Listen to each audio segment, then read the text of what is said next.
விஜயகாந்த் இல்லாத முதல் தேர்தல், யாருடன் கூட்டணி வைக்கப் போகிறது தேமுதிக? கட்சியின் தலைவர் விஜயகாந்த் இல்லாமல் தனது முதல் தேர்தலை சந்திக்க உள்ள நிலையில், கூட்டணி தொடர்பான ஆலோசனையில் தேமுதிக தீவிரமாக ஈடுபட்டுள்ளது. நாடாளுமன்ற தேர்தலுக்கான பணிகளை இந்திய தலைமை தேர்தல் ஆணையம் மேற்கொண்டு வருகிறது.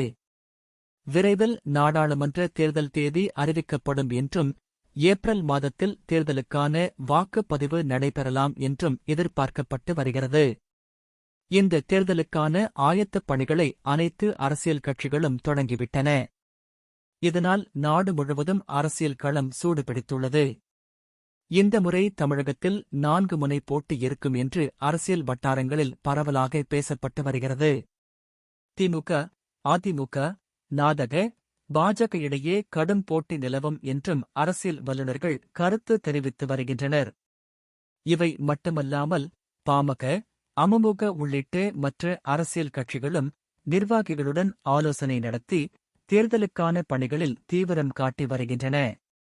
திமுக, அதிமுக ஆகிய கட்சிகள் கூட்டணி கட்சிகளுடன் தொகுதி பங்கீடு குறித்த பேச்சுவார்த்தையில் ஈடுபட்டு வருகிறது.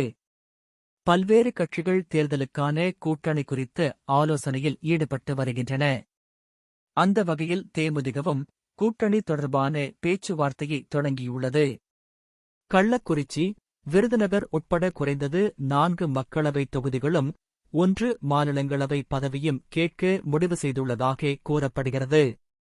தேமுதிக தலைவர் விஜயகாந்த் இல்லாத முதல் தேர்தல் என்பதால் சரிவில் இருந்து சமாளித்து மாநில கட்சி அங்கீகாரத்தை பெற வலுவான கூட்டணியில் இணைய கட்சி தலைமை திட்டமிட்டுள்ளது.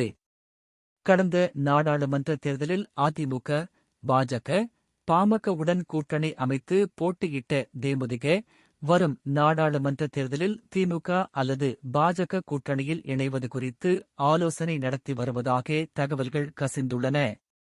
கூட்டணி குறித்த அதிகாரப்பூர்வ அறிவிப்பு பேச்சுவார்த்தை நிறைவு பெற்றபின் வெளியாகும் என்று எதிர்பார்க்கப்படுகிறது.